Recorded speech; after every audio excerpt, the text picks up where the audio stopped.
Olá, pessoal, diretamente da Brasil Promotion, podcast oficial da feira Brasil Promotion, uma iniciativa patrocinada pela Tangram, porque nós acreditamos que educação muda o jogo. Inclusive, recebi um presente do nosso convidado, já vou mostrar para vocês, que é defensor dessa tese, é um praticante, né? E o nosso convidado desse episódio é o Plínio, né? O Plínio, ele é presidente, fundador do grupo BB e da Plasticaria. Nós vamos falar um pouquinho sobre ESG, de fato sobre produtos ecológicos, vamos entender para onde esse mercado está indo, com nada mais do que um dos maiores especialistas do mercado. Plínio, obrigado aí por aceitar o convite. Bom te ouvir. Né? Muito bom, fico feliz, gosto desse lugar e vou estar sempre apoiando iniciativas de conteúdo, de construção. Eu acho que o nosso mercado precisa dessa base, é uma base de conhecimento fundamental, e valorizar isso e divulgar. Pode contar sempre comigo, estou sempre nesse lugar. Eu acho que esse tema do ESG ele ainda é pouco compreendido pelos empresários, às vezes pelo próprio mercado comprador, né? Então, virou uma sigla que todo mundo fala, quase ninguém pratica de verdade ou entende.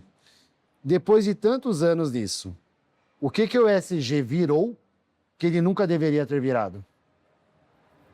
Primeiro, é um rótulo sem fundamento, né? Eu acho que as pessoas usam o rótulo do sustentável, do ecológico, do ESG, que ele veio só carimbar uma coisa que já está há muito tempo, né? Com pouco fundamento. Então, eu vejo as pessoas não conseguindo nem usar reciclável e reciclado da forma correta, né? Então, e aí o nosso mercado de promocional, ele traz uma confusão gigantesca, que é fruto da nossa própria cultura, né? E eu sempre brinco que eu comecei a olhar para isso de verdade há muitos anos, mas o meu susto do mercado foi quando eu estava no Trader Joe, nos Estados Unidos, e tinha assim, ovos de galinhas não estressadas, né? Custando 3 vezes mais do que o ovo da galinha estressada. E aí, inclusive, eu fiz uma tese toda em cima disso. Não é possível que a gente consiga controlar o estresse da galinha e isso faz diferença. Mas isso vai fazer diferença para um mercado que está preocupado com a galinha, não com o ovo. Porque não é sobre o ovo é igual. Mas a galinha que fez aquele ovo não está estressada e eu que consumo ovo estou preocupado com o não estresse da galinha. Trazendo em paralelo isso como uma metáfora quem está preocupado com como foi feito o brinde, quem fez o brinde, de que forma foi tratado quem fez o brinde. Eu sei que você cuida dos funcionários de uma forma bem especial também, né? Qual é o material, qual é a matéria-prima? Inclusive, GPTW lá na Tangram agora, isso, né, fiquei pessoal? feliz, parabéns. E o bom do GPTW é que tem que ser eles, né? Se não Exato. forem eles... Isso é fundamental. A gente está passando por SMETA 4 Pilares, que é uma auditoria social super puxada também, que está preocupada com isso. Qual é o ambiente, qual é o estresse que tem no ambiente. É mais ou menos na lógica dos ovos que eu vi lá nos Estados Unidos. Então, assim, eu acho que tem muito mais por trás disso. Ainda é tratado de forma superficial e, infelizmente, no mercado promocional, chama de ecológico qualquer coisa, sem ser, sem ter um greenwashing gigante aí, que a gente precisa trabalhar para combater e ter conteúdo. Mas isso só vai mudar quando o consumidor, que é a empresa que está comprando o brinde, estiver preocupado com o estresse das galinhas. Eu tenho ido para a China todos os anos, né? E tenho tido oportunidades de visitar algumas fábricas. E tenho visto desde coisas tecnológicas, coisas interessantíssimas, gente muito bem tratada. Sim. Galinhas não estressadas, mas já vi coisas deploráveis. Já vi e aparentemente normal para todo o contexto que estava acontecendo ali, né? Então, acho que isso que você está falando é importante. Eu me lembro também, há uns anos atrás, um grande cliente, a Leroy, na época, queria comprar umas canecas de metal e eles queriam toda a rastreabilidade daquilo. Fundamental. E eu lembro na época, deve fazer muitos anos, eu falei, gente, quem está nos vendendo faz a menor ideia como isso está sendo produzido, qual é o composto que tem nesse material, diferente do que você estava comentando há pouco, como o mercado europeu hoje, que já está muito maduro, os produtos, né, de fato, com rastreabilidade, uma série de coisas. Então, acho que foi a nossa primeira conversa, não sei se você lembra, alguns anos atrás, quando a gente se conheceu, a gente falou sobre isso. De onde vem, como que vai pegar o importado e saber se realmente, né? Acho que isso é assim, existiu um momento em que o storytelling foi muito valorizado no marketing e tal, e eu acho que a rastreabilidade ela é consequência dessa perspectiva, ou seja, qual é a história que esse produto conta, real, onde ele foi feito, como ele foi feito, do que ele foi feito, né? Tá mapeado, tá certificado, tá rastreado, então isso é fundamental. Tá muito distante disso ainda no mercado promocional. Sim. Compradores, e você vive isso todo dia, provavelmente, assim como a gente, de grandes empresas não conhecem, não sabem o que pedir, não conhecem sobre isso. E eu sempre procuro trazer para a mesa o time de sustentabilidade. Então, quando você traz para a mesa de negociação do promocional o time de sustentabilidade, aí ele está preocupado com relatório, com ESG, com SGI, com relatórios que trazem, no mínimo, pegada plástica, carbono, reciclagem, impacto social. Então, quando um copo, quando um brinde, um joguinho de mesa, um porta-copos, contar o que tem por trás de verdade, aí eu acho que a gente está começando a entender ESG e trazendo ele para a mesa do promocional. Você não fala de ESG de fora, né? Você lidera uma indústria de brindes que aplica isso, fábrica própria, economia circular, né? O que muda quando você precisa que a sustentabilidade dê lucro e não seja só discurso? Começa que você tem que abrir mão de um monte de cliente, né? Porque o cliente que tem isso de discurso, greenwashing, e quer um produto, ele vai pegar um copo que não tem nada de ecológico, chamado de copo ecológico, e comprar. Esse cliente não é mais cliente nosso, por exemplo. Não tem como atender esse cliente, né? E isso é um desafio, eu sei que é uma briga.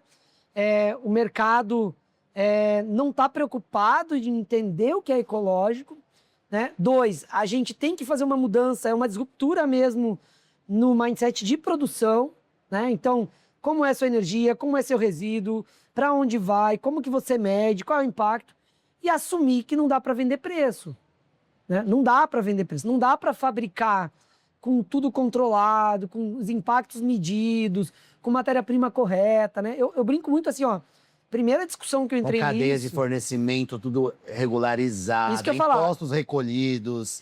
Ou seja, não pode trabalhar à margem do mercado para ser adequado para ESG, né? Porque ESG não é só o produto, o ambiente, né? É toda uma cadeia. Então, na prática, pense assim, começa com o impacto de saúde. Nós começamos a entregar grampeado na nota há 18 anos atrás, laudo de atoxicidade, para tudo que é contato com alimento. Só por aí. Há 18 anos atrás? 18 anos atrás começou a ir grampeado na minha nota de copo, caneca e squeeze, um laudo de atoxicidade de migração específica e total. Começa por aí. Se fizer isso hoje, eu tenho certeza que metade do mercado não entrega. Por quê? Um pigmento vermelho, por exemplo, que tem metal pesado, que é cancerígeno. Metal pesado é cancerígeno. Que pode ser o pigmento do pé do sofá. Ainda indiretamente, porque né, não deveria, mas pode ser. Não pode ser o pigmento do copo. Só que ele custa R$9 e o do copo custa 80. Não tem fiscalização para isso no mundo. Não tem. Né? Poucos clientes exigem laudo para isso. Então, a gente tem que ter atitude. Nesse aspecto, e você tem filhos e sabe como é, eu decidi, quando eu montei minha fábrica, que qualquer produto meu, minha filha poderia usar. Minha regra. Minha filha vai poder usar qualquer produto aqui da empresa, com segurança. Então, em metro, atoxicidade, migração, cerrou. Então, esse é meu lema. Eu vou até os 100 anos fabricando algo que eu possa dar para minha filha. E eu já provoquei alguns fabricantes no mercado aí, e falou, não, aqui eu não uso. Falei, então estamos com um problema. Dentro disso, É para ser né? polêmico? Desculpe, eu não perguntei. Não, fica à vontade, é para ser bem Podcast verdadeiro, é podcast, né? Não, e na verdade, a É ideia, até onde a gente vai, a ideia né? é instruir, Senão né? eu vou apertando o juiz Não. aqui, né? Eu acho que a ideia é educar, né? Nós falamos Claro. muito de educação, então... E é uma discussão importante, Eu né? acho que nós, empresas de brindes, muitas vezes não temos esse conhecimento e nem o público. Sim. Você falou uma coisa interessante há pouco. Você falou que traz para a mesa de negociação o time de sustentabilidade. Sim. Nós acabamos de entrevistar a compradora da CIMED e tal. Então é justamente isso. Se ela está com uma demanda ecológica e ela tem um time de sustentabilidade por detrás, Sim. a decisão fica muito mais fluida. Saem fatores só como preço Exato. baixo esmagar fornecedor para de fato o que é feito, né? Então o público da feira é esse, compra brinde, compra produto personalizado. Na prática, o que torna de fato um brinde sustentável E o que é só rótulo verde para vender mais? Pronto. Então, eu acho que é o seguinte, primeira questão, temos que pensar em 2 impactos mínimos, social e ambiental, né? Então, para um brinde ser ecológico, ele tem que passar por 2 impactos, social e ambiental. Ele pode até não ter um impacto social se ele tiver um impacto ambiental forte, mas ele tem que estar nesse lugar. Quando eu falo impacto social, é geração de emprego e renda, né? Então, assim, legal, sua fábrica emprega 100 pessoas, tem uma geração de emprego e renda.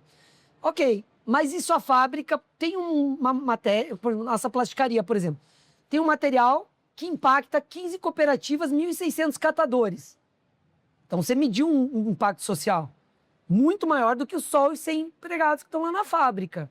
Não deixa de ser um impacto social, mas é um impacto social leve, né? Então, eu chamaria isso de grau de impacto social. Então, eu estou impactando, né, a renda dos catadores, triplicando a renda deles, porque eu direcionei com o upcycling o resíduo que eles coletam. Aí tem um impacto social importante. Isso, num relatório grampeado numa nota fiscal, vai gerar um forte resultado num dos parágrafos do relatório de sustentabilidade da empresa que comprou. 2, impacto ambiental. Do que é feito, qual é a origem, se é uma origem renovável ou não, e de onde vem. Então, é de cadeia circular, é de cadeia linear, né? É uma coisa que vai comprar e jogar fora, é um produto que já circulou, fez toda uma cadeia e voltou agregando valor, impacto ambiental. E aí, lógico, eu acho que eu já estou longe desse lugar. Poluente, contaminante, degradante, faz mal para a saúde, isso eu já eliminei há mais de 15 anos. Mas ainda tem. Então, o mercado ainda está na primeira fase, que é o óbvio. Lembra aquela coisa que tem certificado de qualidade? Qualidade é óbvio faz anos. Para mim, deveria ser óbvio. Não prejudicial à saúde, não poluente. Tinha que ser óbvio. Não é. Né? Então, isso aqui já está no óbvio. Eu já nem tenho selo disso mais. É óbvio que não é. Eu não posso vender um copo que é prejudicial à saúde. É um copo. Né? Então, isso já tinha que estar lá atrás. Agora eu já estou em outro lugar. Amplia o impacto social, é economia circular, é o outro lugar. O que está fazendo com o resíduo, entendeu? É a próxima fase. O que é vendido no mercado ainda é muita coisa prejudicial. Muito. Muito. Muito. E assim... Quando a gente fala em termos de Brasil, que está pulverizado total, aí Total, muito. É lixaiada. Pense assim, ó, tem 2 problemas. Eu vou contar uma história rápida que aconteceu comigo, que é assim. Eu participei de uma negociação importante de uma empresa de bebidas, com copo, para um evento, que é o Lollapalooza. E eu sempre fui com a minha filha, desde os 15 anos, eu acompanhava o Lollapalooza, era uma coisa que a gente fazia de família, bem legal. E eu perdi a negociação por preço. E eu cheguei no Lollapalooza e a pessoa estava servindo a bebida. Vou tentar ser bem ético aqui, Claro. mas vou precisar contar porque é importante. Assim, o copo promocional que foi feito, um copo plástico dentro e colocando a bebida. Aí eu não me aguentei, eu falei, vou ali. Filmei. Falei, o que está acontecendo aqui? Ele falou, amigo, tá dando gosto na bebida, o copo. Peguei o copo, cheirei, lixo reciclado. Lixo reciclado. Eu conheço porque eu trabalho na reciclagem e tal. Falei, pô, aqui é lixo reciclado, isso aqui não podia estar aqui. Isso aqui tinha que estar em algum lugar, tipo peça de irrigação, coisa que não tem contato nenhum com o alimento. Filmei, gravei, peguei eu não bebo bebida alcoólica, peguei, comprei, joguei, guardei no bolso. Fiquei aqui mais 2 dias e marquei a reunião com o cara e falei, amigão, deixa eu te falar uma coisa. Tá aqui o que você fez, tá aqui o vídeo que eu vou te dar, porque eu deveria pôr no meu Instagram, mas eu vou te dar só pra você pensar o que você fez. Entendeu? Pô, bebida, gente. Doideira, né? Então é bem difícil. Então tem muita coisa e não é na empresinha pequena. Por quê? Porque aperta preço, não tem mágica. O quilo de um plástico virgem é o mesmo pro Brasil inteiro. Chega uma hora que ele corta a curva do custo e ali é só com mágica. Né? Você, né, dentro das suas iniciativas, criou a Plasticaria, que transforma resíduo plástico em produto novo. Sim. Como que é, de verdade, transformar lixo em brinde? Isso escala ou ainda é uma vitrine e é um projeto futuro? Maravilha. Plasticaria é um projeto que fala muito sobre como eu penso, como você pensa também, acho que é bem legal. Por quê? Porque ele nasceu da academia, né? Então, eu tive em Cambridge estudando transição verde, né? Então, aprendendo com Cambridge, não sei se é um lugar onde se discute muito o impacto climático. Os papas do impacto climático, os indicadores do mundo de impacto climático, de mudanças climáticas, estão na Universidade de Cambridge. Então, fui estudar lá e fiz várias disrupções, assim, porque esses lugares trazem a gente para um lugar muito diferente, né? Conheci um professor de mestrado e doutorado da UFBA e da USP, é um francês, e ele tinha uma ideia que ele estudou o impacto do plástico nas comunidades indígenas e quilombolas. O que acontece? O indígena embalava as coisas com casca de banana. Essa casca de banana ele jogava, estava tudo bem. 30, 40 anos atrás começou a chegar embalagem plástica na comunidade indígena, e aí isso começou a virar um lixão. Não tem o que fazer. Joga lá e não degrada. 100 anos, 200 anos. E esse professor é de antropologia, que é meu sócio da startup hoje, e ele analisou o que fazer com isso. Então ele criou uma forma de ensinar a comunidade indígena a moer isso e fazer móveis com esse plástico. Bem artesanal.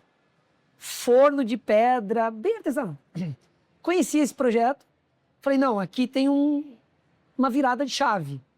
Estamos há 4 anos e a gente foi para o lugar de imobiliário, hoje a gente está com exposição na Casa Cor, premiado já. Está rodando esse mês um prêmio de design circular na Casa Cor, vai premiar daqui 3 semanas, criação minha, que eu curto muito essa coisa de design, ecológico e tal. E aí eu trouxe para o promocional. Então hoje ela já é escalável, eu já tenho condição de fazer volume. A gente preparou isso para escalar e eu estou entendendo que é a nova geração do brinde ecológico. Por quê? 3 frentes. O resíduo da minha própria fábrica, a gente é resíduo 0 a 2 anos. 15 cooperativas de catador que vendiam o plástico catado a 80 centavos, a gente paga R$3 no quilo. Tripliquei a renda dos catadores, são 1.600 catadores impactados. E 2 ONGs de castração animal, essas que coletam tampinha em troca, a gente compra essas tampinhas que geram recursos para castração de gatos e cachorros de rua. Então tem um impacto ambiental incrível, um impacto social incrível e um impacto animal. São 3 frentes bem legais. Com isso a gente começou fabricando artesanal, hoje a gente já está em escala industrial e fabrica uma linha completa, 100% de economia circular. Ou seja, o plástico que estava lá no lixo volta como matéria-prima. E aí, numa proposta que foi que a gente fez com a fibra de coco, quando a gente lançou no Brasil a linha Green, que é assim, não parece artesanal. É industrial, mas numa escala circular total. Só uso parafuso e acessório, o resto é 100% reciclado. Legal. Essa ideia do reciclado, do sustentável, sempre pareceu ser uma coisa mais cara, né? Sim. Eu vim da indústria gráfica e na época, quando saiu lá o papel reciclado, literalmente ele era mais caro. Chegou um momento que ele ficou no preço do offset e aí fizeram as certificações, Sim. FSC, e isso melhorou. Primeiro, então queria que você me ajudasse. Sustentável, ele é de fato mais caro? E o que você responde para o comprador que quer ESG? A gente até falou um pouquinho já, mas tem meta de custo apertada em cima. Então, eu acho que você falou uma coisa lá quase agora, de abrir mão de alguns clientes. Sim. Mas eu sei que você também atende grandes clientes. E aí você chegou num consenso Claro. do sustentável, de um preço justo. Sim. E de campanhas de grandes volumes. E grandes indústrias que a gente sabe que você atende. Isso é bem interessante. Eu entrei nessa crise uns 10 anos atrás. Eu sempre vou estudar quando eu entro em crise, né? Eu tô no 5º MBA, 2 Master. Então, assim, entrei em crise, eu acho estudo. que eu devo viver em crise, então. Eu bom. só vivo estudando, entendeu? Então, minha família é assim. Minha família tem professor, reitor de universidade, uma galera que já... né? A minha bisavó era professorinha da fazendinha lá. E aí herdamos isso, e isso eu acho que é uma boa herança. Então, entrei em crise, eu vou estudar, né? E aí, minhas áreas de estudo são loucas aí, mas... Então, eu fui estudar isso na USP, montei uma tese lá, fatores de compra de brindes ecológicos. Eu falei, eu preciso entender o que o cara pensa para ele comprar brinde ecológico, senão eu não vou vender brinde ecológico. E a minha meta é 2027, 100% da fábrica brinde ecológico. Então, até final do ano que vem, a gente só tem brinde ecológico. Qualquer produto meu tem relatório de sustentabilidade agregado na nota. E aí eu tive que estudar para isso, porque eu comecei tendo que diminuir a empresa. Não é sobre escala mais, né? Então, algumas campanhas no Brasil, com a cultura que a gente tem, não cabe ainda o ecológico. Por que ele é mais caro? Primeira pergunta que você fez que é importante. Primeiro que ele não tem escala de commodity, né? Então você não produz commoditizando. Para eu, cortar uma fibra de casca de coco, desidratar, higienizar, preparar, micronizar, é diferente de um reator da Braskem produzindo toneladas por hora. Não dá para competir, né? Então a gente tem que entender que só vai ficar mais barato quando der escala. Mas tem um problema aí. Na antropologia e na provocação de ecológico não pode dar escala, porque é ecológico não ter tanto volume também. Então é um aprendizado, não é sobre volume, é sobre proposta de utilidade, durabilidade e tudo mais. Vamos pensar assim, algumas fábricas de tênis começaram a produzir tênis para 6 meses. Você estudou com tênis de 3 anos, né? Minha filha compra um tênis a cada 3 meses hoje, porque fica velho, porque não sei o quê, né? Eu uso um tênis de corrida que eu termino uma corrida e jogo fora. Tem quilometragem, né? Alguns, É por quilometragem. Tá certo que minha corrida é de 500 quilômetros, então gasta um tênis. É um pouco diferente a sua. Mas assim, é pensar na lógica do consumo. Então, quando a gente está na antropologia do consumo, que é o estudo do meu sócio, que eu estou nesse lugar estudando há algum tempo já, a gente tem que pensar que não é sobre volume. Não faz sentido um show jogar 30 mil copos para cima, que no final do show vira lixo. Não faz mais sentido. Mas ainda faz. Mas se for o que eu tenho que defender, eu tenho que vender o quê? Permanência. Então eu tenho um copo de 70 gramas, não de 28 como o mercado promocional. Porque meu copo é feito para durar 6 anos. Então a ideia é o permanente. Então o ecológico ele tem algumas vantagens e o desafio é fazer isso ser percebido. Então vai dar certo no volume quando a pessoa decidir num show dar 30 mil copos de 70 gramas com a lógica de que o copo vai para casa e a marca vai permanecer por 5 anos na casa e vai falar, que copo diferente. Aí faz sentido. Enquanto ele quiser um copo de R$1 que você aperta e ele estoura, ele não está sendo ecológico, ele não tem como ser ecológico. Aí ele vai fazer o que o mercado está fazendo. Gravando assim, ecológico no fundo, num negócio que não é nada ecológico, é zero ecológico ali, entendeu? Você não consegue uma linha de ecológico num copo que está escrito ecológico e que é jogado assim no evento, entendeu? Hoje, com a sua experiência dentro do mercado, você já tem compradores que separam fornecedores que de fato são sustentáveis daqueles que só têm ser em catálogo? O que ele deve exigir na hora de contratar? Isso é perfeito e você vai me ver aí no mercado falando disso muito fortemente agora. Que a gente decidiu, de vez, reeducar o mercado sobre o que é a geração nova de brindes ecológicos. Então, todo o nosso posicionamento nos próximos 6 meses vai para esse lugar de reeducação. Eu entendi que eu vou ter que voltar uma casa na esteira e falar, peraí, gente, vocês têm que entender melhor para pedir. Tem clientes já assim e, como eu falei, normalmente o cliente que está nesse lugar ele está na mesma mesa o time de sustentabilidade, que é quem está estudando isso. Se o time de sustentabilidade não estiver ali com trade, com compras, ele não sabe o que ele está pedindo. Ele não consegue, e eu brinco isso, que eu falo assim, não tem como um comprador que quer um brinde ecológico não conseguir diferenciar reciclável de reciclado. Qual a diferença? Deve ter um monte de gente que não sabe diferenciar. Deve estar assim, né? Né?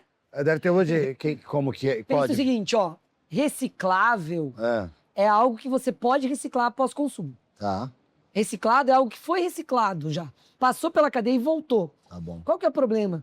Contato com alimento tem restrição para reciclado gigantesca. Porque reciclou algo que contaminou. Então, pós-consumo não pode ter contato com alimento. Entendeu? É raro. A única... E eu participei muito dessa frente. Eu tive por 8 anos na Hohenhauser de Chicago, estudando comportamento de varejo e tudo mais, expondo. Ganhei 2 prêmios lá do Going Green Design Point. E lá se discutiu muito isso, porque a Coca-Cola começou nos Estados Unidos, foi a primeira legislação mundial que aceitou pós-consumo para contato com alimento. Hoje, as garrafas da Coca-Cola são pós-consumo. Só que o PET que usa ali, ele passa pelo reator novamente. Ele desfaz a molécula do PET, aí já começa uma química, aí a gente vai para outro podcast. Desfaz a molécula do PET, passa pelo reator e volta zerado, não tem contaminação. PP, PE não chega nesse lugar, Porque a contaminação entra na molécula. Então ele não pode mais ser para consumo. Então como que eu faço um copo feito de material reciclado? Esqueça, não tem migração, vai migrar a contaminação. Entendeu? Então o reciclado tem que ir para um outro brinde. Para um brinde que está na mesa, no escritório, num porta-lápis, mas não num copo. É assustador você falando.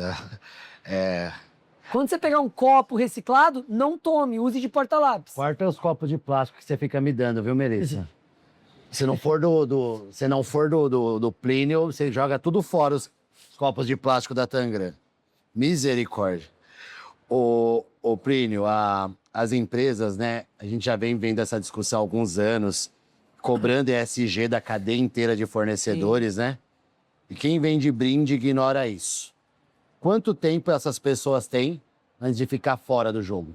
Você acha que vamos amadurecer no Brasil nesse sentido? A gente acabou de falar mercado europeu muito mais avançado, muito, né?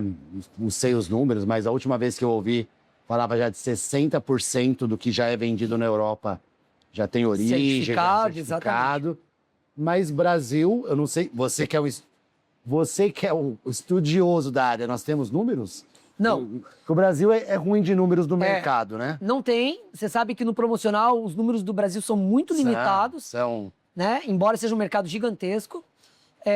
conflitantes, não são confiáveis. Não são confiáveis, exatamente. Foi um desafio para mim na tese da USP. Minha professora reprovava minha tese 10 vezes. Minha orientadora, ela falava, Plínio, não tem dado. Eu falei, então os dados são os meus. Aí ela falou, não tem como, você ainda não escreveu um livro. Ela fez a primeira provocação. Então, assim, na prática, o que eu vejo? Demora ainda, porque é cultural. Vai umas 2 gerações, tranquilamente. Não sei se passa com vocês, mas minha filha se preocupa com o rolinho do papel higiênico quando acaba.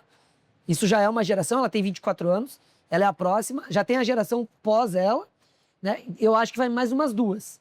Para chegar num nível de exigência de uma Suíça, de uma Alemanha, de um Japão, que aí o lugar de exigência do consumidor eu tenho poder aquisitivo para pagar mais para que essa empresa fabrique do jeito certo.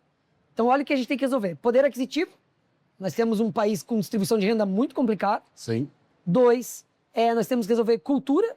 E 3, nós vamos ter que resolver produção. Então, quando o poder aquisitivo melhorar, depois a cultura de escolha, nós ainda temos que resolver a cultura de produção, né? Porque como que eu vou resolver cultura de produção num mercado que não paga, né? Eu estou ouvindo aqui no stand várias vezes. Ok, lindo, maravilhoso, mas eu preciso mais barato, né? Mas que seja ecológico. Falei, então você vai ter que enganar seu cliente. Falei isso agora ali, antes de vir para cá. Falei, eu tenho uma solução para você. Você põe uma etiqueta verde e diz que é ecológico. Né? Tá resolvido. É como o mercado está resolvendo. Me engana que eu te engano. E é ecológico, exatamente. Né? Agora tem uma questão. Multinacionais que já trabalham com uma lógica de sustentabilidade vão começar a exigir isso diferente. Então, quer ver? Por uma coisa que você falou. GPTW. Eu estou fazendo SMETA 4 pilares. Eu acho que se a gente passar aqui na feira e perguntar quem conhece SMETA 4 pilares, deve dar uns 2%.